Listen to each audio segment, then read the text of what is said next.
Hi everyone, I'm Kausalya, volunteer at Shivi Forensics.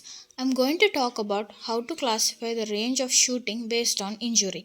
In this PPT, we will learn about forensic classification of firearm range based on the characteristics of the wound as they can vary from shooting distance. By analyzing the features like blackening, tattooing, pellet spread, and muscle imprints, the range of shooting can be estimated.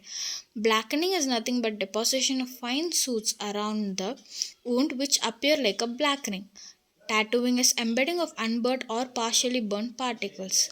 Pellet spread is nothing but how the pellet is spread over to form an injury. Like from a distance range, the pellets will be widespread, while in a shorter range, they will be closer to each other. The muscle imprint is the impression of the muscle that can be seen formed due to the contact and pressure and heat formed by the firearm. Now let's dive into the classification of range. The first type is contact range, where the muzzle end of the firearm is in contact with the surface of the target. There are three types of contact range, and they are hard contact, loose contact, and angle contact. Hard contact is where the firearm is held against the surface of the target with the force, as you can see in figure 13.16. The loose contact is where the firearm is held against the surface of the target without a force, as you can see in figure 13.17.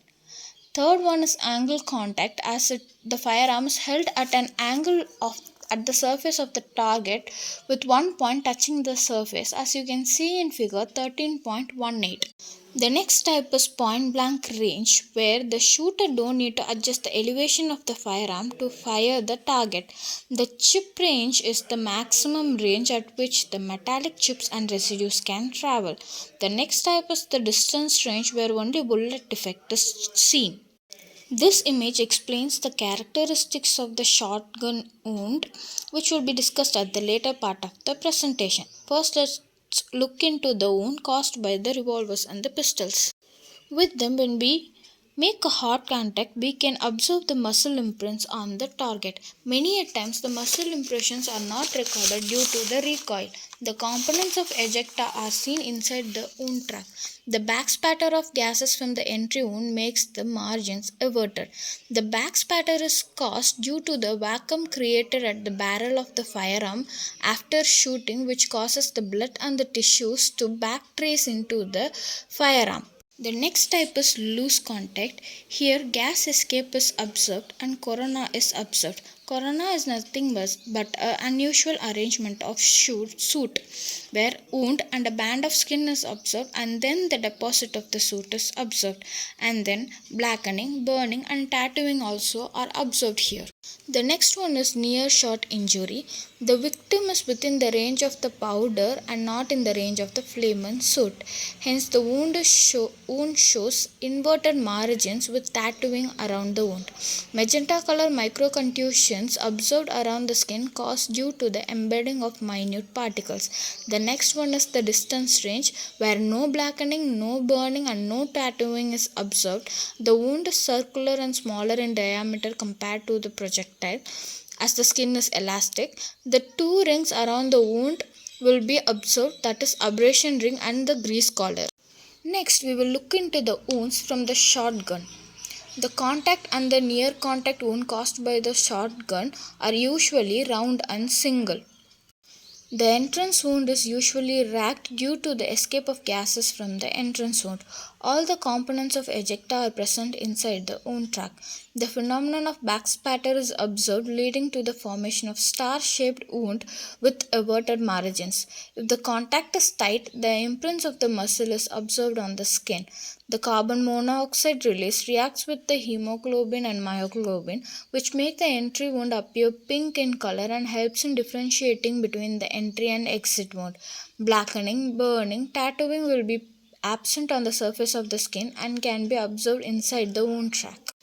The next one is the close-up range, which is up to 1 meter. Within the range of 30 cm, burning can be observed.